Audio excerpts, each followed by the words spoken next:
اعوذ باللہ من الشیطان الرجیم بسم اللہ الرحمن الرحیم الصلاۃ والسلام علیکہ یا سیدی یا حبیب اللہ وعلی آلک وصحبہ یا سیدی یا رحمۃ للعالمین۔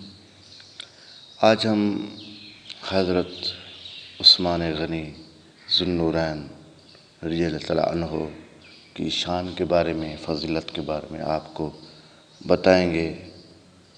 آپ تیسرے خلیفہ ہیں آقا صلی اللہ علیہ وسلم کے، اور 4 یاروں میں سے تیسرے یار بھی ہے۔ آپ کو ذو النورین کا لقب کیوں حاصل ہوا؟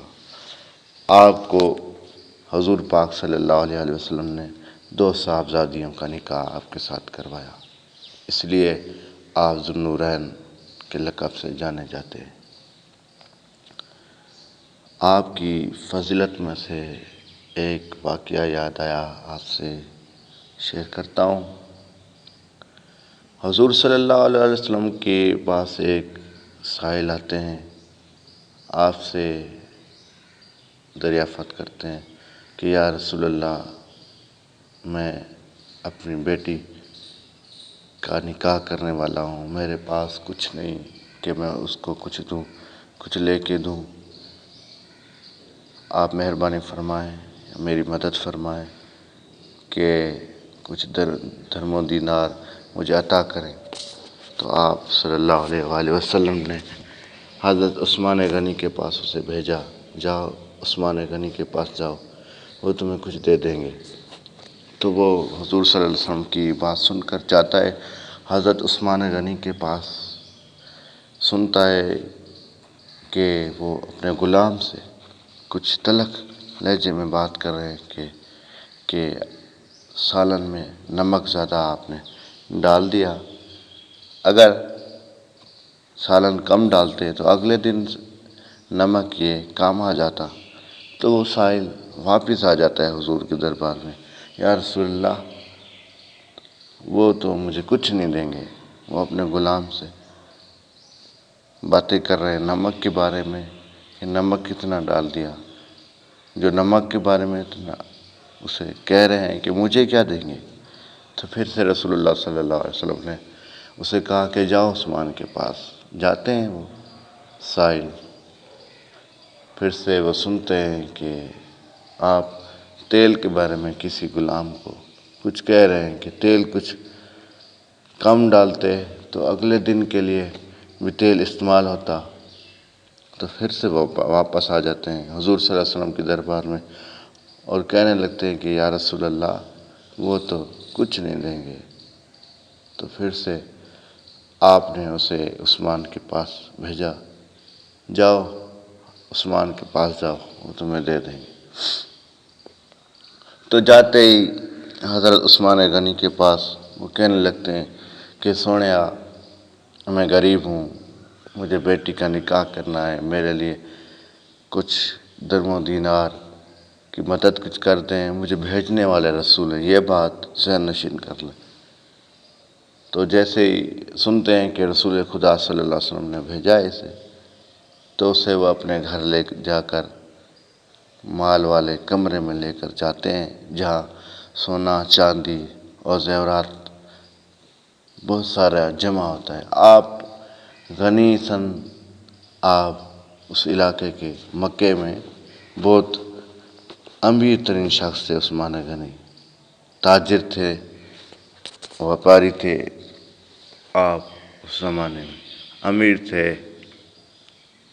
تو اس سائل کو کہا کہ جتنا تمہیں مال ضرورت ہے لے جاؤ، یہ مال ہمارا نہیں، حضور کا مال ہے، ہم حضور کے، یہ مال بھی حضور کا، ہم تو چوکیدار ٹھہرے، اگر تمہیں زیادہ کی ضرورت ہے تم زیادہ لے سکتے ہو، اگر تم سارا لے جانا چاہتے ہو تو سارا لے جاؤ۔ تو وہ سائل جو تھا نا، سوچنے لگا، حیرت میں پڑ گیا۔ تو عثمان غنی آپ سے مخاطب ہوتے ہیں کہ کس بات سوچ رہے ہو؟ تیل اور نمک کے بارے میں۔ آخر وہ تو میں غلاموں سے اس لیے الجھ رہا تھا کہ میں اپنی ذات کے لیے اتنا خرچ نہیں کرتا کیونکہ حضور کا دیا ہوا ہے، حضور کے غلاموں کے لیے خرچ کرتا ہوں، حضور کے لیے خرچ کرتا ہوں، جتنا لے جانا چاہتے ہو لے جاؤ۔ تو وہ سائل لے جاتا ہے اپنی ضرورت کے مطابق۔ یہ سخاوت کا علم تھا عثمان غنی کی۔ اور ایک بار مکے میں حضور صلی اللہ علیہ وسلم نے عثمان غنی کو بھیجا، جاؤ مکے والوں سے کہو کہ ہم جنگ کے ارادے سے نہیں آنا چاہتے، ہم طواف کعبہ کریں گے، حجر اسود کا بوسہ لیں گے، ہمیں حج کرنے دیا جائے۔ تو آپ سفیر بن کے وہاں گئے۔ عثمان غنی کے رشتہ دار بھی تھے، ان کے جاننے پہچاننے والے بھی تھے۔ عثمان غنی گئے، احرام بھی آپ نے باندھا ہوا تھا، کعبے کے قریب بھی کھڑے تھے۔ انہوں نے ان سے مخاطب ہوئے کہ ہمیں رسول اللہ صلی اللہ علیہ وسلم نے بھیجا ہے کہ ہم جنگ نہیں کرنا چاہتے، ہم طواف کریں گے، کعبے کا عبادت کریں گے، ہمیں اجازت دی جائے۔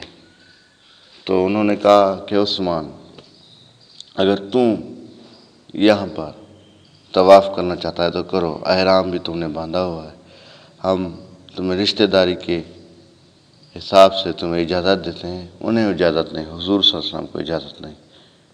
آپ نے یہ نہیں کہا کہ میں کر لوں، حضور صلی اللہ علیہ وسلم کے پاس جاؤں گا، انہیں کہوں گا کہ میں نے کر لیا تو حضور صلی اللہ علیہ وسلم خوش ہو جائیں گے کہ چلو ہم نے نہیں کیا تو تم نے تو کر لیا۔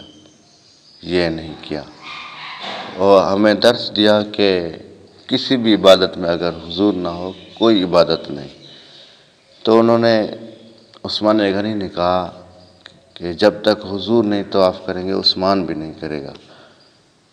تو آپ جاتے ہیں وہاں پر طواف نہیں کرتے، حضور صلی اللہ علیہ وسلم کی طرف آپ جاتے ہیں کہ انہوں نے کہا کہ ہم طواف کرنے نہیں دیں گے۔ تو صحابہ کرام نے کہا کہ تم تو طواف کر کے آئے ہوگے، ہم تو باہر ہیں، کہ میں نے طواف نہیں کیا، حضور کے بغیر میں طواف نہیں کرتا۔ آپ کو 18 ذو الحج 35 سن ہجری جمعہ کا دن تھا، آپ کو بڑی بے دردی سے قتل کیا گیا، شہید کیا گیا۔ آپ کا 40 دن تک پانی آپ کا بند کیا گیا تھا۔ ایک دفعہ حضور صلی اللہ علیہ وآلہ وسلم نے فرمایا کہ وہ جو کنواں ہے یہودی کے ہاں، اگر کوئی اسے خرید کے مسلمانوں کے لیے وقف کر دے تو میں اسے جنت کی ضمانت دیتا ہوں۔ تو حضرت عثمان غنی بھی وہاں پر موجود تھے، جاتے ہیں یہودی کے پاس کہ کنواں مجھے بیچتا ہے؟ تو اس نے کہا میں نہیں بیچتا، بہت رقم بتائی۔ تو عثمان غنی نے کہا اگر تم ایک دن کے لیے بیچو، ایک دن تمہارا ایک دن میرا، کچھ پیسے لے لو۔ تو وہ راضی ہو گیا۔ جب حضرت عثمان غنی کا دن آتا تو لوگ پانی پی بھی لیتے اور جمع بھی کر لیتے۔ تو اس طرح یہودی کے جب دن آتا تو کوئی بھی یہودی کے کنویں پر نہیں جاتا تھا۔ تو عثمان غنی کو اس نے بیچنے کا فیصلہ کیا کہ عثمان غنی تم کنواں خرید لو، سارا پیسے دے دو۔ تو آپ نے اسے کنواں لے لیا۔ یہ وہ عثمان ہیں جنہوں نے وہ کنواں خرید کر مدینے والوں کو پانی پینے کے لیے مفت میں دے دیا کہ پانی پیو۔ وہی عثمان ہیں جن کا 40 دن پانی بند کیا گیا، وہی عثمان ہیں، اور انہیں بے دردی سے قتل کیا گیا۔ مولا علی فرماتے ہیں کہ ہم نے عثمان غنی سے کہا کہ آپ فوج کو حکم دیں، ہم بھی ان کے ساتھ ہو جائیں گے، ان کی کیا جرأت جو آپ کو قتل کریں۔ عثمان غنی نے فرمایا کہ میں مدینے میں خون ریزی نہیں ہونے دوں گا، اگر میری جان، کیا قیمت ہے میری جان کی، مارنا چاہتے ہیں تو ماریں، میں راضی ہوں صبر کرتے ہوئے۔